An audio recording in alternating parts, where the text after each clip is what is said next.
가사를 다시 한번 생각해 보면요, 교회의 참된 터는 누구라고 말하고 계신가요? 우리 주 예수 그리스도라.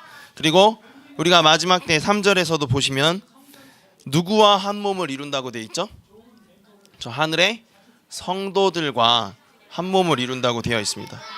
오늘 세가족 교육 4주차 이야기는 교회에 대한 것인데요, 교회의 가장 중요한 본질, 우리가 건물에도 제일 중요한 건 몇 층이에요? 1층이 아니고 그 밑에 지하, 그 기초가 제일 중요하죠. 그 기초가 누군지, 누구로 말미암아 이 교회가 세워졌는지, 그리고 우리가 건물을 볼 때도 뭐 1동, 2동, 3동, 4동 이렇게 여러 가지가 있고 있는데요, 여러 단체들도 보면은 무슨 지부 무슨 지부 있는데요, 우리 교회도 그렇죠. 여기 서울 에스라 교회가 있고 어떤 다른 교회가 있고 저기 또 다른 지역의 교회가 있는데, 이 교회들이 사실은 이렇게 흩어져 있는 것들이 아니라 하나의 공동체라는 것을 인식하는 것이 굉장히 중요합니다.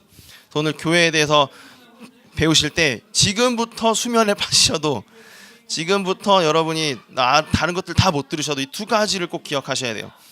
우리의 터가 어디에 자리 잡고 있는지, 그리고 우리가 한 공동체라는 사실을 꼭 기억을 하셔야 됩니다.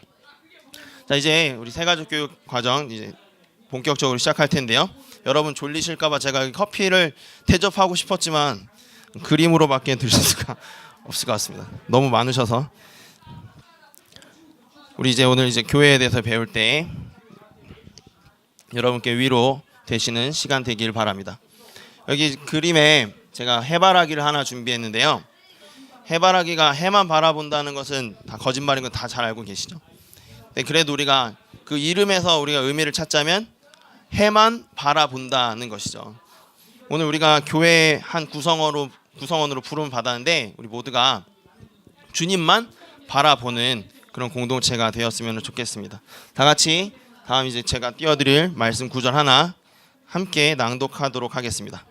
자, 시작. 또 내가 네게 이르노니 너는 베드로라. 내가 이 반석 위에 내 교회를 세우리니 음부의 권세가 이기지 못하리라. 아멘. 신약 성경에 마태복음이라는 책이 있는데요, 제일 처음에 있는 책입니다. 그 책에 16장 18절에 이런 이야기가 나오고 있는데요, 노란색으로 제가 표기한 것이 여러분에게 꼭 강조하고 싶은 것입니다. 내가 누구의 교회를 세운대요? 내 교회. 지금 나라는 존재가 이 문장에서 말하고 있는 나가 누구예요? 예수님이시거든요. 그래서 우리 교회는 내 것이 아니라 예수님의 것이다, 하나님의 것이다라는 것을 꼭 기억하셔야 됩니다.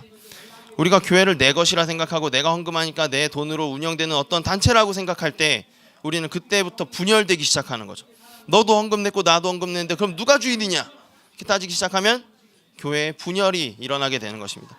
근데 우리가 하나 명심해야 될 것은, 우리가 아무리 헌금을 하고 우리가 봉사를 하고 무엇을 하더라도 이 교회의 주인은 내가 아니라 예수 그리스도시라는 것이죠. 여기서 내가 네게 이르노니 너는 베드로라. 내가 이 반석 위에 내 교회를 세운다고 했는데요, 이 반석이라는 것은 우리말에는 꼭 이라는 이 대명사가 베드로인 것처럼 되어 있지만, 헬라어 원문을 따져보면 베드로가 입으로 고백을 했던 것이 반석, 이 반석으로 지칭이 되어 있습니다. 주는 그리스도시요 살아계신 하나님의 아들이십니다 라는 고백이죠. 그 고백 위에 교회가 세워졌는데 우리가 이 교회 안에 속하게 되었다는 것입니다. 제가 늘 이제 무슨 교육을 하든지 이런 식으로 강조를 합니다. 그리고 지금부터 다른 이야기를 다 못 들어도 이것만큼은 꼭 기억을 하셔야 돼요. 이걸 기억을 못 하시면 다른 걸 다 기억해도 아무런 필요가 없습니다. 다른 걸 다 잊어버려도 이거 하나만 아신다면, 우리가 능히 상식이 있는 사람이라면 이 명제 하나 아래서 교회를 섬기는데 아무런 부족이 없을 것입니다. 이제 교회에 대해서 살펴볼 때 우리가 몇 가지 카테고리를 가지고 살펴볼 텐데, 첫 번째는 교회란 무엇이냐, 교회의 정의를 먼저 내려볼 거고요. 두 번째, 교회는 어떻게 구성되어 있는지, 그리고 우리가 살아있는 교회라면, 정말 능력 있고 힘 있는 교회라면 어떠한 역할을 감당해야 되는지에 대해서 살펴보고, 우리가 그런 교회의 구성원으로서 어떤 자세를 가져야 할지에 대해서 살펴본 다음에 마무리하도록 하겠습니다. 먼저 우리가 이제 오늘부터 배울 이야기는요, 지난주까지처럼 이렇게 흥미진진한 내용이 아니라 다 내용 주입식이에요. 여러분들이 3주차까지의 과정을 다 인정을 했다는 가정하에 배우는 것이기 때문에 조금 지루할 수 있습니다. 그래도 열심히 제가 최대한 최선을 다해서 지루하지 않게 할 테니까 집중을 잘 해보시기 바랍니다. 교회라는 것을 따져볼 때 교회를 배우려면 당연히 교회가 무슨 말인지 알아야 되겠죠. 그래서 우리말로 교회라는 것이 무슨 뜻인지 살펴봤는데 한자로 가르칠 교회 모일회라고 되어 있습니다. 그래서 한마디로 말해서 교회란 어떤 모임? 가르치는 모임이라는 거죠. 그러면 이제 가르친다라고 할 때는 무엇을 가르친다라고 할 때 목적어가 필요하잖아요. 그래서 우리가 무엇을 가르치고 배우는지가 중요하겠습니다. 국어 사전에도 보시면 가르치는 모임, 종교 단체 모임, 예수 그리스도를 주로 고백하고 따르는 성도들의 공동체 또는 장소라고 나와 있습니다. 이 교회라는 말은 원래 헬라어로 신약 성경책이 기록된 그 그리스 말로 에클레시아라는 말을 번역한 단어인데요. 에클레시아라는 말에는 여러 가지 뜻이 있습니다. 한 5가지 정도 제가 가져왔는데요. 한번 앞에 5명 계시니까 한번 1번부터 읽어볼까요? 우리 환성 형제님. 뭐뭐로부터 부르다 의의 합성어 불러내. 예, 그다음에 대중회화, 특히 종교적 회주, 집회, 교회. 하나님께서 여러 사람 가운데서 불러 모은 사람들. 집사님. 네. 네, 이 5가지 정도의 의미가 있습니다. 그래서 에클레시아라는 이 단어의 5가지 정도 뜻을 종합해 볼 때, 그리고 이걸 번역을 했던 교회라는 단어의 이 뜻을 종합해 볼 때 교회의 정의를 우리가 이렇게 내려볼 수 있을 것 같아요.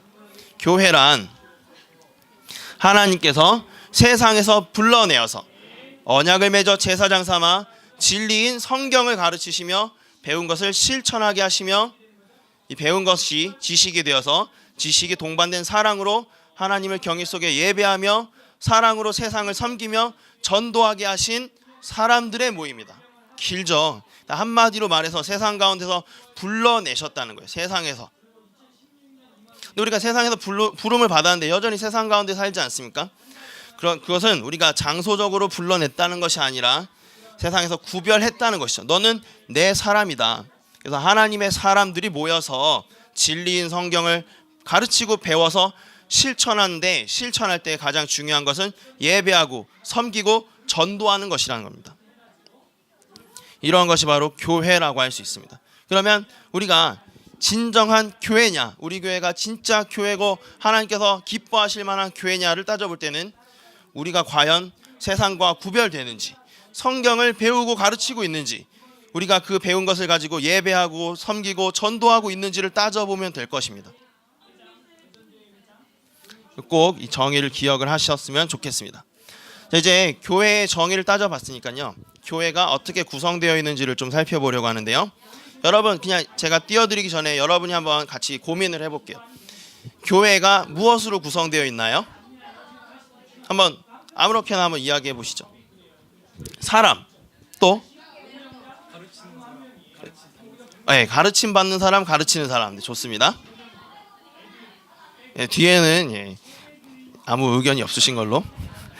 교회는 맞습니다. 사람들의 모임인데요. 어떤 분들은 이렇게 이야기하죠. 교회란 건물이다. 어떤 사람들은 교회는 모임이다. 이렇게 이야기를 하는데 우리가 정말 어떻게 구성되어 있는지를 살펴봐야 될 것 같아요. 의견이 다 다르기 때문에. 그래서 우리가 기본적으로, 여기 제가 교회 그림이라고 해서 하나 이렇게 띄워놨는데요. 기본적으로 우리가 사람이 모이려면 어떤 공간이 필요합니다. 그렇죠? 그래서 공간이 있을 수 있고요. 공간만 있으면 아무것도 아니죠. 공간에는 누가 들어가야 돼요? 사람이 들어가야 됩니다. 그래서 공간과 사람, 우리가 2가지 요소를 생각해 볼 수 있을 것 같아요. 근데 이 2가지 요소를 생각할 때 보통 세상 사람들이 생각하는 교회는 공간 안에 있는 사람들을 가지고 교회라고 합니다. 근데 여러분도 아시다시피 여러분 가운데도 있을 수 있고 다른 교회에도 있을 수 있고요. 이 안에 있는 사람들 가운데는 하나님을 진정으로 믿고 섬기는 성도들이 있는 반면에 잠깐 한번 교회에 와본 아직은 성도가 아닌 사람들도 있습니다. 이렇게 성도와 비성도로 이루어진 모임이 한 공간 안에 있는 것, 이것을 우리는 지역적 교회라고 합니다. 따라해 보시죠. 지역교회. 자, 이 지역교회는 눈에 보이죠? 그래서 우리 이걸 다른 말로 가시적인 교회라고 합니다. 따라해 보시죠. 가시적 교회. 그렇지만 우리가 이 가시적 교회 차원에서만 교회를 이해하게 되면 참으로 마음속에 어려움이 생기게 돼요. 왜 교회가 하나님께서 불러내신 모임인데 이렇게 세상 가운데 빛을 발휘하지 못하느냐, 왜 이렇게 교회 안에 문제가 많느냐, 여러 가지로 우리가 고민에 빠지게 되죠. 그런데 성경에서는 교회가 이렇게 단순히 공간 안에 모인 사람들이라고 이야기하고 있지가 않습니다. 만약 이렇게 공간 안에 모인 사람들이 교회라면 공간의 개수에 따라서 교회의 개수도 여러 가지로 갈라져야 되겠죠. 그런데 성경에서는 언제나 교회를 말할 때 나의 교회 해서 단수형으로 하나의 교회로 이야기하고 있습니다. 그래서 성경에서 말하는 교회란 무엇인지를 따져보려고 하는데요. 여기 보시면은 공간 밖으로 이 파란 원이 조금 더 나와 있어요. 그렇죠? 이 파란 원이 무슨 원이에요? 성도의 구성원을, 성도의 집합을 나타내는 원이죠. 그래서 이 바깥으로 공간 밖에도 우리 서울에서라 공간 밖에도 있을 수 있는 이 성도들까지 모든 이 세상에 있는 성도들의 모임, 이것을 우리는 유일한 교회라고 합니다. 이 유일한 교회 성도의 모임에는요 공간이 필요 없어요. 따로 모이는 공간이 필요한 것이 아니라 정말 하나님을 섬기는 사람들의 모임이 되어야 하는 것이죠. 그래서 이 성도의 모임을 가지고 우리는 유일교회라고 합니다. 따라해 보시죠. 유일교회. 그런데 유일교회는요 우리가 눈으로 판별이 안 돼요. 여러분, 제가 참 성도인 것 같으세요? 맞다고 안 하시면 의미가 없겠죠. 여러분 참 성도인가요? 제가 누군가를 바라볼 때 그 사람이 진정 하나님의 사람인지 아닌지는 눈으로 분간이 불가능하죠. 그래서 이 교회는 눈으로 보이지 않는 교회입니다. 내 눈앞에 없는 사람도 있어요. 그렇죠? 역시 눈에 보이지 않습니다. 그래서 우리는 이 유일교회를 다른 말로 불가시적 교회라고 합니다. 따라해 보시죠. 불가시적 교회. 자, 그래서 우리가 교회를 따질 때 두 가지 차원에서 살펴본 거예요. 가시적 교회, 지역 교회와 불가시적 교회, 유일 교회, 이렇게 두 가지 차원으로 따져봤습니다. 그런데 우리가 정말 참 교회의 구성원이 되려면 당연히 불가시적 교회에 속하게 되어야 하겠죠. 이 점을 우리가 명심하셔야 되겠습니다. 자, 이 원이 바깥에 건물 밖에도 있다는 것은 우리에게 참 중요한 것을 알려주는데요. 이 말은 무슨 말이냐면 이 서울 에스라 교회만 참 교회인 것이 아니라는 걸 의미합니다. 서울 에스라 교회 안에만 참 성도가 있고 밖엔 다 가짜 교회고 이런 의미를 가지지 않는다는 것이죠. 그래서 어디 가서 우리 서울 에스라 교회만 진짜 교회고 다른 교회는 다 가짜 교회다 이런 식으로 주장하게 되면은 우리가 잘못 주장하게 되는 것입니다. 어디 세상 어디에나 하나님께서 불러내신 하나님의 사람들이 있을 수 있다는 걸 꼭 명심하셨으면 좋겠습니다. 자, 이 방금까지는 이제 어떤 사람 모임이기 때문에 사람의 차원에서 따져봤다면요, 이번에는 교회가 반드시 해야 되는 일의 차원에서, 사명의 차원에서의 요소를 살펴보겠습니다. 두 가지를 제가 띄어놨는데 한번 같이 따라 읽어보시죠. 말씀 선포, 성례. 다시 한번 말씀 선포, 성례. 교회는 이 두 가지의 사명을 가지고 있습니다. 교회는 어디를 가든지 하나님의 말씀을 선포하고 또 성례를 진행을 해야 됩니다. 성례라는 것은 곧 세례와 성찬을 의미하는데요. 세례는 당신이 드디어 교회의 한 구성원이 되었습니다 하는 의식이고, 성찬은 세례받은 사람들이 내가 하나님의 몸에 소속되었습니다 하는 것을 의식적으로 표현하는 행위입니다. 그래서 말씀 선포와 성례, 이 두 가지가 교회가 반드시 해야 할 사명적인 요소라고 할 수 있습니다. 어떤 사람들은 이 두 가지가 행해지지 않는 곳은 교회가 아니라고 주장하기도 했습니다. 예, 가장 대표적으로 우리 종교 개혁에 불씨를 당겼던 존 칼빈 같은 사람이 말씀 선포와 성례가 없으면 그것은 교회가 아니라고 했다는 것이죠. 그래서 우리가 속해 있는 이 장로교, 특히 장로교는 존 칼빈이 이제 주창하기 시작했는데요. 이 장로교에서는 설교 시간에 예배 시간에 설교 시간이 가장 긴 시간을 차지합니다. 그 이유는 말씀 선포가 없으면 교회가 아니기 때문이죠. 그래서 만약에 어떤 교회에 갔는데 말씀을 선포하지 않고 자기 이야기를 하더라, 말씀을 선포하지 않고 다른 예와 다른 세상 이야기, 정치, 경제, 교육 이야기 이런 것들만 잔뜩 하더라, 그러면 그곳은 교회가 아닐 가능성이 매우 농후합니다. 또 어떤 교회에 갔는데 세례도 주지 않고 성찬도 하지 않고, 물론 우리 교회는 지금 아직 목사님이 안 계셔서 세례도 성찬도 스스로 진행할 수 없어서 많이 진행을 못했지만요, 만약에 우리가 안수받은 목사님이 계시는데 세례와 성찬을 진행을 안 한다, 1년이 지나가도 2년이 지나가도 한 번도 하지 않는다, 그러면 그것은 교회가 아닐 가능성이 매우 높은 것입니다. 우리가 교회에서는 반드시 말씀 선포와 성례 두 가지를 해야 된다는 것을 기억을 하시기를 바랍니다. 마지막으로 한 번만 더 두 가지 같이 읽어보겠습니다. 첫 번째 말씀 선포, 두 번째 성례. 네. 자, 지금까지는 이제 교회가 사람들의 모임이기 때문에 어떤 사람들이 교회를 구성하는지, 또 이 사람들이 무엇을 하는지의 차원에서 교회의 구성 요소를 살펴봤습니다. 마지막으로 이제 교회의 구성 요소로서 마지막으로 그럼 이 모든 것의 주인이 누구이시냐? 예를 들면 현대자동차 그룹은 현대자동차 임직원으로 구성되어 있고 자동차를 만드는 일을 하는데 그 주인은 누구예요?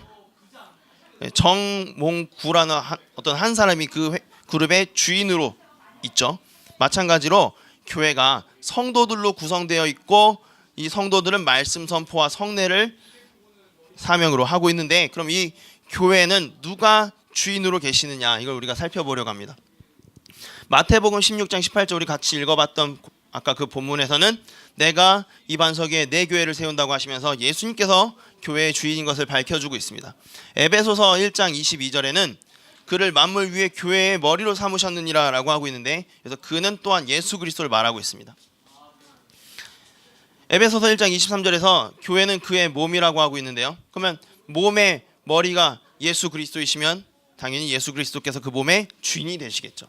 골로새서 1장 18절에서도 그는 몸인 교회의 머리시다라고 하고 있고요. 디모데전서 3장 15절에도 이 집은 살아계신 하나님의 교회요 진리의 기둥과 터니라라고 하고 있습니다. 여기서도 마찬가지로 누구의 교회예요? 하나님의 교회라고 밝혀주고 있다는 것이죠. 따라서 우리는 교회의 주인은 예수 그리스도라는 것을 기억을 하셔야 됩니다. 예수 그리스도가 주인이라는 걸 인정하지 않았기 때문에 문제가 많이 발생하고 있습니다. 특별히 성도님들 가운데는 그런 문제를 일으키시는 분이 많지 않지만 목사님들 가운데 교회 지도자, 교계 어른이라고 하는 사람들이 마치 이 교회가 이 교단이 내 거인 것 마냥 주물럭주물럭 하기 때문에 많은 문제가 발생하고 심하게는 사회적으로도 지탄을 받게 되는 것이죠. 자, 여기까지 해서 우리가 구성 요소를 살펴봤습니다. 그러면 다음으로는 교회의 역할에 대해서 좀 더 자세히 살펴보겠습니다. 교회의 역할에 대해서 살펴볼 때 본문을 하나 가지고 예시로 들어서 살펴봤으면 좋겠는데요. 함께 사도행전 2장을 펼쳐봤으면 좋겠습니다. 사도행전은 다섯 번째 신약 성경의 다섯 번째 있는 책이고요. 제가 가지고 있는 성경책으로 188쪽에 위치하고 있습니다.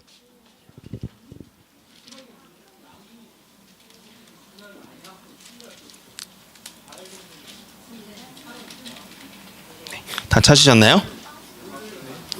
자, 교회의 살아있는 교회의 역할에 대해서 이제 살펴보려고 합니다.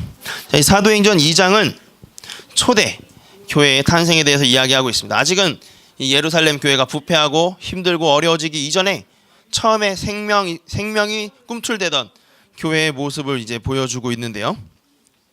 이 2장 45절부터 42절부터 47절까지의 말씀을 저와 함께 좀 살펴보려고 합니다. 42절을 제가 한번 읽어보겠습니다. 그들이 사도의 가르침을 받아 서로 교제하고 떡을 떼며 오로지 기도하기를 힘쓰니라. 자, 여기서 보시면은 첫 번째 역할이 나오고 있는데 무엇을 했다고요? 사도의 가르침을 받았다라고 합니다. 그래서 우리는 교회의 첫 번째 역할이 가르치고 배우는 역할이다라고 정의를 내릴 수 있겠습니다. 두 번째로 43절을 읽어보면요. 사람마다 두려워하는데 사도들로 말미암아 기사와 표적이 많이 나타나니 믿는 사람이 다 함께 있어 모든 물건을 서로 통용하고 또 재산과 소유를 팔아 각 사람의 필요를 따라 나누어 주었다라고 합니다. 자, 여기서 우리는 두 번째로 교회는 서로의 필요를 돌보아 주는 것이다라고 할 수 있습니다. 그래서 돌보는 교회가 두 번째 교회의 역할이 되겠습니다. 세 번째 우리 46절을 읽어보면요. 날마다 마음을 같이하여 성전에 모이기를 힘쓰고 집에서 떡을 떼며 기쁨과 순전한 마음으로 음식을 먹고 하나님을 찬미하며 라고 나옵니다. 하나님을 찬미하며. 그래서 세 번째 우리는 교회가 살아있다면 예배하는 교회가 되어야 한다는 것을 살펴볼 수 있습니다. 마지막으로 47절 계속 읽어보면요. 하나님을 찬미하며 또 온 백성에게 칭송을 받으니 주께서 구원받는 사람을 날마다 더하게 하시니라. 그래서 교회가 살아있다면 이 교회의 아름다운 모습을 통해서 전도가 일어나야 한다는 것을 보여주고 있는 것이죠. 이렇게 크게 네 가지가 있습니다. 한번 따라해 보시죠. 배우는 교회, 돌보는 교회, 예배하는 교회, 전도하는 교회. 네 가지 역할이 반드시 살아있는 교회에서는 일어나야 합니다. 저희 교회도 살아있는 것 같지 않습니까? 말씀을 가르치고 배우고 있고 서로의 필요를 아름아름 알게 모르게 돌아봐 주고 있고 하나님을 예배하고 있고 날마다 지난주에 못 봤던 사람들이 또 찾아오고 또 찾아오고 또 찾아오고 있지 않습니까? 이런 것들이 바로 교회의 살아있는 교회의 역할이라고 할 수 있습니다. 그러면은 조금만 더 상세하게 살펴봤으면 좋겠는데요. 첫째, 배우는 교회라는 것은요, 우리가 아까도 봤지만 사도들의 가르침을 받았다라고 하고 있습니다. 다시 말하면 사도들의 가르침에 권위에 순종했다는 것이죠. 이것은 사도, 목회자와 성도들 간의 관계라고 할 수 있습니다. 그래서 사도들과의 관계가 살아있어야 한다는 걸 이야기하고 있는 거죠. 저와 여러분의 관계가 정상적인 관계가 되려면 저는 여러분에게 하나님의 말씀을 가르치고 여러분은 저로부터 하나님의 말씀을 배워야 합니다. 물론 저는 여러분을 가르칠 만한 나이도 실력도 되지 않지만 제가 가르치는 내용이 하나님의 말씀, 진리이기 때문에 여러분이 저에게 말씀을 듣고 배울 수 있는 것이죠. 그래서 사도들과의 관계가 살아있는 교회, 배우는 교회가 되어야 한다는 것입니다. 목회자는 마땅히 성경을 강설하고 부모들은 자녀에게 성경을 가르치고 교인들은 배운 대로 살아가기 위해서 몸부림치고 그리스도를 닮아가는 공동체가 되어야 합니다. 그게 바로 배우는 교회고요. 두 번째로 돌보는 교회가 되어야 한다고 합니다. 서로 떡을 떼고 필요를 따라 서로를 돌보는 교회.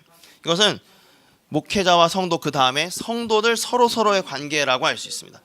방금 것이 어떤 우리가 수직적이라고 말하기는 좀 그렇지만 수직적이었다라고 하면 이것은 수평적인 좌우로 뻗어나가는 관계라고 할 수 있겠죠. 그래서 공유하는 사람이 있고 공유를 받는 사람이 있고 나누는 사람이 있고 나눔을 받는 사람이 있는 그런 교회가 되어야 합니다. 그러려면 가진 사람은 관대하게 자기의 것을 주장하지 않고 서로 나눠줄 수 있어야 되고 받는 사람은 감사함으로 그것을 또 누릴 수 있어야 되는 것이죠. 그것이 두 번째 교회의 살아있는 교회의 역할이라고 할 수 있습니다. 세 번째로 예배하는 교회라고 했는데요. 이것은 하나님과의 관계를 의미합니다. 목회자에게 성경을 배웠다고 해서 우리가 목회자를 찬양하는 것이 아니죠. 누구를 찬양합니까? 하나님. 목회자가 가르친 성경에서 설명하고 있는 하나님을 찬양하고 경배해야 합니다. 그래서 이것이 바로 진정한 의미의 수직적인 관계라고 할 수 있겠죠. 제가 다시 한번 정정해서 말씀드리자면 목회자와의 관계는 앞뒤의 관계라고 하면 성도들의 관계는 좌우의 관계, 하나님과의 관계는 위아래 상하 간의 관계라고 할 수 있겠습니다. 그래서 예배라는 것이 참 중요한데요. 주인께 예배하지 않는 공동체가 하나의 공동체로 연합할 수 없는 것이죠. 마치 어떤 단체든지 회장이나 대표자나 그런 사람들이 그런 자리가 공석이 되면 위기에 닥치는 것처럼 교회에도 이 주인의 자리가 위태롭게 되면 이 공동체가 위태롭게 되는 것입니다. 그래서 예배는 참 중요한데요. 예배에는 크게 두 가지 정도의 종류가 있다고 할 수 있습니다. 첫 번째는 공식적인 예배, 우리가 주일 낮 11시에 와서 드리는 예배, 또 더 나아가서 4시, 5시에 다른 교회에서도 드리는 오후 예배, 또 이제 더 확장하자면 수요 예배까지 우리가 공적인 예배라고 할 수 있겠습니다. 모여서 말씀 읽고 배우고 가르치고 찬송하는 그 모임이 공식적인 예배입니다. 두 번째로 삶에서의 예배가 있을 수 있습니다. 우리가 살아가면서 항상 하나님을 만나고 모든 범사에서 하나님께 감사하고 그런 일들을 우리에게 만나게 해주신 하나님께 감사하는, 찬양하는 그런 예배, 이런 것은 어떤 공식적이지는 않지만 우리가 늘상 삶에서 드리는 예배이기 때문에 비공식적인 예배라고 할 수 있습니다. 공식적인 예배이든지 비공식적인 예배이든지 우리가 이 예배는 참으로 중요한데요. 예배를 드릴 때 한 가지 우리가 염두에 두어야 할 것이 있습니다. 우리의 자세가 발라야 한다는 것이죠. 우리가 자세가 바르기 위해서는 첫 번째로 우리가 하나님께 예배 드릴 때 경건해야 합니다. 우리가 어떤 단체의 대표를 만나든지 심지어 우리가 어떤 대학 이제 갓 입시한 친구들이나 회사에 입사를 준비해 보신 분들은 아실 거예요. 면접을 준비하러 갈 때 어떻게 옷을 깔끔하게 차려입고 가죠. 그리고 그 자리에 가서도 어떻습니까? 우리 마음이 떨리지 않습니까? 내가 떨어지면 어떡하지? 나를 안 뽑아주면 어떡하지 하고 떨리는 마음으로 최대한 깔끔하고 정중하게 젠틀하게 하지 않습니까? 그런 것처럼 우리가 하나님께 예배할 때도요. 그런 어떤 사람의 대표자 정도가 아니라 만물을 지으신 창조주 앞에 나아간다는 마음을 가진다면 당연히 하나님 앞에서 자세를 경건하게 가져야 한다는 것이죠. 그렇지만 우리가 하나님 앞에서 그렇게 경건하게 경직된 마음으로만 있을 수는 없습니다. 우리가 하나님 앞에 나아가는 이유는 그렇게 경건해서 경직하기 위해서 나아가는 것이 아니라 사실은 우리를 구원해 주신 것에 대한 기쁨으로 나아가기 때문이죠. 그래서 우리는 이 두 가지 자세를 겸비해야 합니다. 경건하면서도 기쁜 마음으로. 그래서 어떤 교회를 가보면은 찬양을 신나게 하고 뛰고 난리를 치는데 전혀 경건한 분위기가 없어요.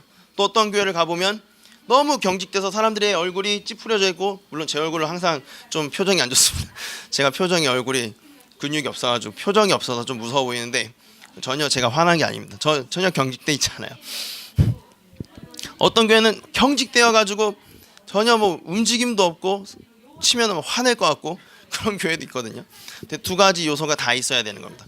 경건하면서도 사람들이 친절하고 기쁨이 넘치는 그런 교회, 그런 예배를 드리는 교회가 되어야 되겠습니다. 마지막으로 이제 전도하는 교회가 되어야 되겠는데요.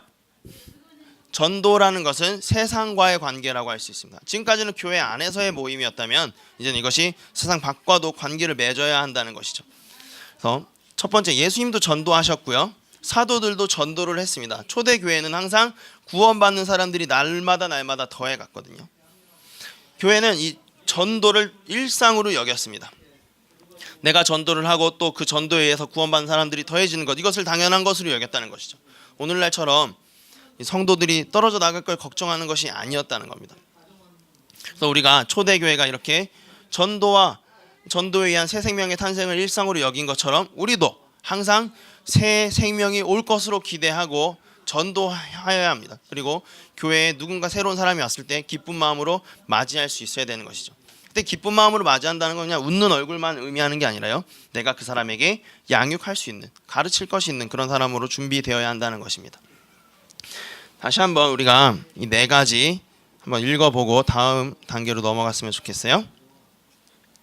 교회, 살아있는 교회의 역할 네 가지 함께 읽어보겠습니다. 첫 번째, 배우는 교회. 두 번째, 돌보는 교회. 세 번째, 예배하는 교회. 네 번째, 전도하는 교회. 네. 그래서 앞뒤로, 좌우로, 상하로 세상과의 관계가 회복된 그런 교회가 되기를 바랍니다. 이제 마지막으로, 이제 마지막이 참 긴데요. 마지막이라고 해놓고 좀 길 것 같아서 죄송해요. 우리 시작을 늦게 했잖아요, 그렇죠? 우리가 이 교회 안에서 어떻게 섬겨야 되는지, 섬기는 자세에 대해서 좀 살펴보고 싶습니다. 로마서 15장 1절에서 6절의 말씀을 우리 같이 한번 읽어보았으면 좋겠는데요. 여러분은 눈으로 읽으시고 제가 입으로 읽도록 하겠습니다. 믿음이 강한 우리는 마땅히 믿음이 약한 자의 약점을 담당하고 자기를 기쁘게 하지 아니할 것이라. 우리 각 사람이 이웃을 기쁘게 하되 선을 이루고 덕을 세우도록 할지니라. 그리스도께서도 자기를 기쁘게 하지 아니하셨나니 기록된 바 주를 비방하는 자들의 비방이 내게 미쳤나이다 함과 같으니라. 무엇이든지 전에 기록된 바는 우리의 교훈을 위하여 기록된 것이니 우리로 하여금 인내로 또는 성경의 위로로 소망을 가지게 함이니라. 이제 인내와 위로의 하나님이 너희로 그리스도 예수를 본받아 서로 뜻이 같게 하여 주사 한 마음과 한 입으로 하나님 곧 우리 주 예수 그리스도의 아버지께 영광을 돌리게 하려 하노라.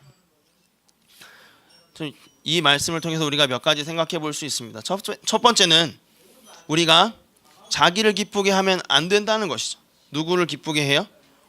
서로 이웃을, 우리 교회 안에 성도들을 기쁘게 해야 된다는 것입니다. 그래서 그러기 위해서 믿음이 강한 자는 믿음이 약한 자의 약점을 담당해야 한다는 것이죠. 우리가 교회를 섬길 때 이 한 가지만 기억을 한다면 많은 면에 있어서 교회의 문제들이 사라질 것 같아요. 나를 위하지 않고 남을 위하는 자세. 그래서 우리가 섬기는 자세에 이어서 몇 가지 살펴보도록 하겠습니다. 교회를 섬길 때 제가 몇 가지는 그냥 읽고 넘어가고요.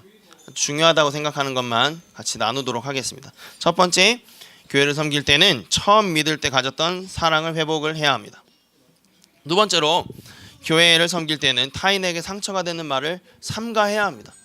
이게 우리가 가장 범하기 쉬운 오류인데요. 그러니까 보통 진리라는 것을 가지고 있기 때문에 진리에 따라서 이렇게 행동해야 된다는 걸 잘 알고 있습니다. 그래서 어떤 경우에는 형제님, 자매님, 우리 진리에는 이렇게 말씀이 나와 있지 않습니까? 그런데 당신은 그렇게 하고 있지 않군요 하면서 정죄하는 경우가 너무나 많이 있습니다. 근데 우리가 반드시 염두해야 될 것은요, 타인에게 그 말이 상처가 되어서는 안 된다는 것이죠. 믿음이 강한 우리는 믿음이 약한 자를 보살피고 돌볼 책임이 있다는 것입니다. 그 사람이 그 말을 받을 만한 수준에 오를 때 우리가 그 말을 해야지, 그렇지도 않고 그냥 막 쏘아붙이듯이 상처가 될 만큼 강하게 이야기하는 것은 결코 옳지 않습니다. 세 번째, 교회를 섬길 때는 스스로 지켜서 너무 쉽게 상처를 받지도 말아야 합니다. 우리가 남에게 상처를 주지도 말아야 되지만 반대로 다른 사람이 우리에게 상처를 줄 때도 쉽게 상처를 받아서는 안 됩니다. 이렇게 생각하면 편하겠죠? 아, 저 사람이 잘 모르는구나. 교회를 섬기는 방법을 잘 몰라서 자기 딴에는 옳은 말이라고 해서 이야기했는데 내겐 상처가 됐지만 아마 그 사람이 악의를 가진 것은 아닐 거야 라는 마음으로 상처를 받지 말아야 한다는 것이죠. 또 어떤 사람들이 진리를 말하지 않고 다른 이상한 짓을 하면서 내게 상처를 줄 때도 아, 저 사람은 믿음이 아직 없어서 믿음이 연약해서 그러는구나 라고 용납하는 마음을 가진다면 쉽게 상처받지 않을 수 있지 않을까 그렇게 생각합니다. 네 번째로, 상처를 받았다 해도 가능한 한 발설하지 말아야 합니다.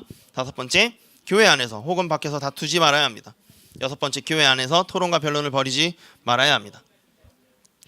또한 교회 안에서 주장하지 말아야 하는데요, 다 일맥상통하는 거죠. 주장을 하다 보면 서로 언성이 높아지고 그러면 싸우게 되죠.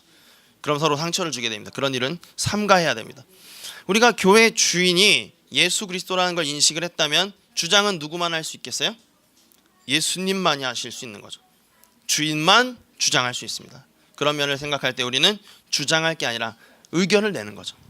그래서 제 의견은 이렇게 생각하는데 어떠십니까? 할 때 찬성한다면 그대로 진행해도 좋지만 반대를 한다면 가급적 그 의견을 집어넣는 것이 좋습니다. 이어서 여덟 번째로, 성도가 성도를 비난하지 말아야 합니다. 성도가 형제 자매를 미워하지 말아야 합니다. 또한 나이 든 사람을 너무 많이 고치려고 해서도 안 됩니다. 물론 이제 여기 나이가 많다고 스스로 여기시는 분들에게는 죄송한 말씀입니다. 여러분은 스스로를 고치려고 노력은 하셔야 돼요. 그러나 나이가 어린 사람이 자기보다 나이가 많은 사람에게 주제넘게 가르치려고 할 때는 질서가 깨지기 때문에 그런 일들은 삼가해야 합니다. 분명히 말씀드렸죠. 내가 나이가 많다고 생각하면 나는 더 조심해야 됩니다. 나 스스로는 나를 고치도록 권면해 줄 수 있는 사람이 나밖에 없구나라고 생각을 하셔야 되는 거예요. 그래서 나이 든 사람을 꾸짖지도 말아야 되겠습니다. 12번째로, 특별히 여성들은 교회에서 다투지 말아야겠고요. 난제를 해결하려고 하지 말고 하나님께 기도로 맡기는 자세를 가져야 되겠습니다. 정확하게 알지 못할 때에는 말을 삼가해야 되겠고 실수보다는 존재가 더 크다는 것을 기억해야 되겠습니다. 어떤 사람들은 잘못을 하면 그 잘못 때문에 사람 아주 깔아뭉개고 너 그래서 되겠어? 너 그래가지고 그리스도의 자녀라고 할 수 있겠어? 하면서 심한 인격 모독을 하는 사람들이 있는데요, 그 사람이 아무리 실수를 했다 해도 그 한 영혼이 더 중요하다는 것을 꼭 기억을 해야 합니다. 뒤에 엄청 많이 있어요. 그래서 여러분 읽어보시면 알겠지만 이런 내용들이 다 어떤 우리의 상식을 벗어난 이야기가 아니지 않습니까? 상식선에서 우리가 다 지킬 수 있는 것들입니다. 좀 읽어보면요, 허물이 있으면 덮어주고 죄가 있으면 용서합시다. 그 사람의 개성이라면 이해합시다. 부족한 부분은 비난하지 말고 도와줍시다. 모든 비극은 오해로부터라는 말을 기억합시다. 사람의 허물을 대중 앞에서 거론하지 맙시다. 다 상식적인 선에서의 사람을 대하는 법이죠. 우리가 이런 것들만 잘 지켜도 교회는 아무 문제 없이 흘러가게 될 것입니다. 고의성이 없는 과실이라면 다 용서합시다. 그래서 성경에서도 민수기에서 고의로 살인하지 않은 사람, 부지 중에 살인한 사람을 위해서 도피성을 만들어 줬거든요. 우리도 고의성이 없는 과실은 다 용서하는 자세를 가졌으면 좋겠습니다. 각각 자기가 맡은 일에만 최선을 다합시다. 충고는 당사자가 원하기 전에는 하지 맙시다. 믿음이 연약한 사람을 항상 배려합시다. 예배도 교육도 봉사도 강요하지 맙시다. 제가 보면 다른 교회, 저희 교회는 이런 게 없는데 다른 교회는 이런 게 참 많은 것 같아요. 너가 어느 정도 나이가 됐고 너가 이제 뭐 청년부에서 넌 이제 형이야. 넌 이제 더 이상 동생처럼 있을 수 없는 거 아니? 리더로 섬겨야지. 집사님 이제 교회에서 뭐 좀 하셔야 되지 않겠습니까? 이렇게 계속 강요를 하거든요. 근데 맞는 말입니다. 우리가 교회에서 봉사를 해야 되겠죠. 그러나 그 사람이 그런 마음이 없는데 봉사를 하는 것은 하나님 원치 않습니다. 기쁨으로 봉사할 수 있을 때 그때 자원하는 마음으로 할 수 있도록 강요는 하지 않는 것이 가급적 바람직합니다. 다음 저 어디까지 읽었죠? 네, 여기까지 했나요? 강요하지 맙시다. 26번, 형제자매의 양심을 함부로 판단하지 맙시다. 기대에 미치지 못해도 믿어주고 기다려줍시다. 자기의 생각이 다른 사람들과 다를 때 그 사람들을 존중해 줍시다. 사실이라도 때와 장소와 대상을 가려서 말합시다.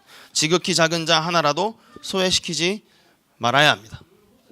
특히 저희 교회 같은 경우에는 이런 일들이 발생할 수 있어요. 서로 너무 사실 관심이 없기 때문에 서로 말씀을 배우러 온데 집중해서 나 자신에게 너무 집중했기 때문에 다른 사람에게 관심이 없기가 쉽습니다. 그러나 이거 하나 꼭 기억하셔야 돼요.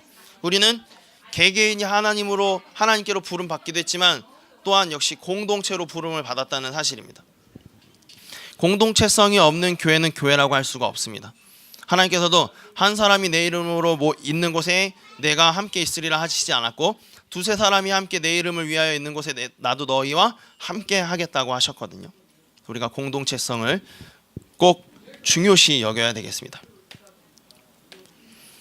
더불어 항상 화평케 하는 사람들이 되어야 합니다.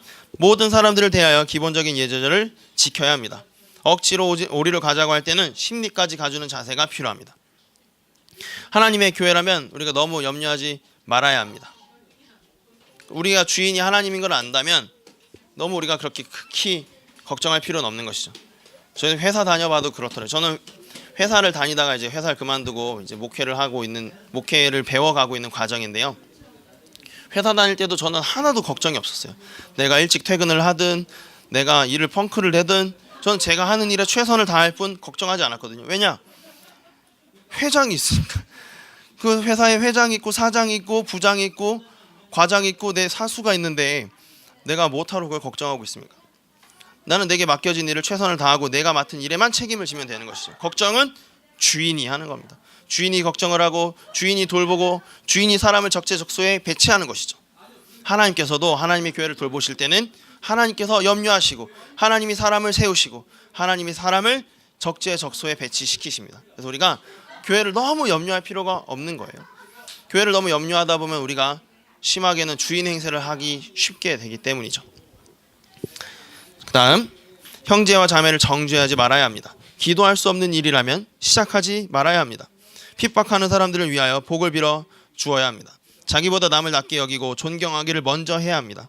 그리스도를 경외함으로 피차 복종해야 합니다. 즐거워하는 사람과 함께 즐거워해야 합니다. 그리고 우는 사람들과 함께 슬픔도 나눠야 합니다. 모든 사람 앞에서 선한 일을 도모하는 교회가 되어야 하고 아무에게도 악으로 악을 갚지 말아야 합니다. 성경에 보면 동해보복법이라고 해서 눈에는 눈, 이에는 이 이런 말씀이 기록되어 있죠. 또 이혼할 때는 이혼 증서를 써서 내보내주라 이런 말도 있습니다. 네, 예수님이 오셨을 때 바리새인들이 물어봤어요. 이혼하는 게 합당합니까? 라고 이야기한 거죠. 예수님께서 뭐라고 말씀하셨느냐? 원래는 그렇지 않으나 너희의 완악함 때문에 내가 그렇게 이야기한 거라는 거예요.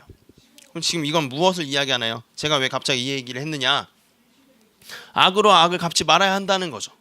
우리가 눈에는 눈, 이에는 이라는 말씀이 성경 안에 아무리 있다 할지라도 그것은 우리가 완악하기 때문에 눈을 하나 찔렀는데 두 개를 다 찔러버린다든지 이를 하나 부러뜨렸는데 다리를 몽둥이를 부러뜨린다든지 나는 그냥 기분을 나쁘게 했을 뿐인데 사람을 죽여버린다든지 이런 일들이 비일비재한 고대 사회였기 때문에 그 정도 수준에서는 동일한 수준에서 갚으라고 명령을 주신 것이지 오늘날과 같이 이런 것들이 상식으로 통하는 시대에 우리가 여전히 동일한 방법으로 보복을 해서는 안 된다는 것이죠. 교회라면 마땅히 악으로 악을 갚지 말아야 합니다. 선으로 악을 갚을 수 있어야 되는 것이죠. 더불어 화평함과 거룩함을 이루어 가야 합니다. 원수도 형제도 진심으로 사랑해야 합니다. 여기 이제 새신자 반이니까 사랑한다는 말도 우리가 잘 생각해 봐야 되는데요. 사랑은 감정으로도 물론 사랑할 수 있지만 여기서 말하는 사랑이란 실천하는 사랑을 말합니다. 원수가 나를 때려도 참고 밥을 베푸는 것이죠. 식사를 베푸는 것이죠. 내 친구가 나를 해코지했어도 나는 그 친구를 위해서 변호해 주는 것이죠. 이런 식으로 실천적으로 하는 것, 그것이 바로 사랑입니다. 교회 안에서 감정 충만한 것이 아니라 우리가 믿음으로 행하는 실천이 충만하기를 바랍니다. 화평의 일에 덕을 세우는 일에 힘을 써야 되고요. 강한 사람들은 약한 자의 약점을 담당해야 합니다. 우리를 받아주신 같이 우리도 서로를 받아주어야 하고요. 깨어 근신하고 마귀로 하여금 우리에게 틈을 타지 못하도록 늘 깨어 있어야 합니다. 사소한 일까지도 우리에게 주시는 시험인 줄로 알고 조심해야 하고요. 사람들의 판단에 흔들리지 말고 사람들의 판단은 완전하지 않다는 것을 기억해야 합니다. 그러면 다른 사람이 나한테 뭐라고 해도 흔들리지 않을 수 있는 거죠. 저 사람이 온전치 않아서. 그럴 때 우리는 무엇을 돌아봐야 될까요? 하나님은 무엇이라고 이야기하실까? 주인인 하나님의 판단에 귀를 기울여야 합니다. 다음으로 교회의 덕을 세우는데 필요한 말만 해야 하고요. 교회는 한 영혼을 배려하고 개인은 교회를 배려해야 합니다. 칭찬은 드러내야 하고 충고는 은밀하게 해야 합니다. 하나님께 영광이 되고 형제에게 유익한 말을 해야 합니다. 서로 공격하고 격동하고 투기하지 말아야 합니다. 겸손, 자비, 온유, 인내의 옷을 입어야 하고요.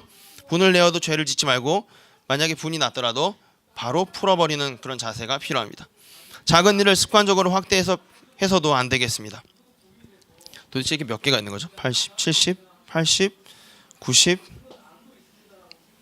100? 정말 많죠. 나중에 제가 필요하신 분들에게는 자료를 공유를 해드리도록 하겠습니다. 너무 길면은 여러분이 힘드시니까. 여러분 근데 지금까지 제가 한 60가지 정도 읽어드렸는데요. 요지는 간단하지 않습니까? 우리가 상식선에서 행해야 되고요. 남을 위해서 나를 희생하고 남이 내게 피해 줬을 때도 참고 견디고 다른 사람의 말에 흔들리지 말고 하나님의 판단에 귀를 기울여서 하나님께서 원하시는 사람으로 그런 자세로 교회를 섬겨야 한다는 것입니다.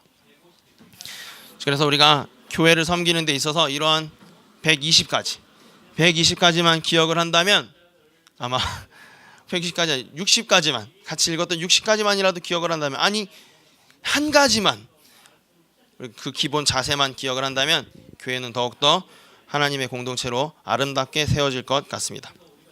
이제 마지막으로 정리하면서 제가 여러분께 질문을 드리면서 잘 대답하면 끝내고 대답을 못하시면 한 번 더 하는 걸로 이렇게 하겠습니다. 자, 첫 번째 막 틀려도 괜찮으니까 한번 이야기해 보세요. 교회의 정의는 무엇입니까? 가르치는 모임. 아 좋아요. 상찬 형제는 이제 집에 가셔도 되겠어요. 다른 분들 또 가르치는 모임, 세상에서 불러내어서 하나님의 말씀을 배우고 실천할 때는 예배하고 섬기고 전도하는 교회다, 모임이다라는 것이죠. 교회의 단어의 뜻은 그렇습니다. 그래서 교회 정의까지 같이 살펴봤네요. 세 번째, 가시적 지역 교회란 무엇과 무엇으로 이루어진 건물과 성도와 비성도로 이루어진 사람들의 모임으로 이루어진 것, 눈에 보이는 것입니다. 다음에 네 번째, 비가시적 유일교회란 무엇이죠? 성도들의 모임입니다. 아 이거 교육 효과가 오늘 좀 떨어지는데 다시 해야 될 것 같아요. 다음 기수에 한 번 더 수강하시는 걸로. 다섯 번째, 교회의 필수 요소. 교회는 이 두 가지를 해야 된다고 했습니다. 두 가지. 그렇죠. 말씀 선포와 성례. 그다음에 여섯 번째, 교회의 주인은 와 이거 대답 못하면 이제 진짜 집에 못 가는 거야. 다시요. 교회의 주인은 예수 그리스도. 마지막 일곱 번째, 살아있는 교회의 역할 네 가지.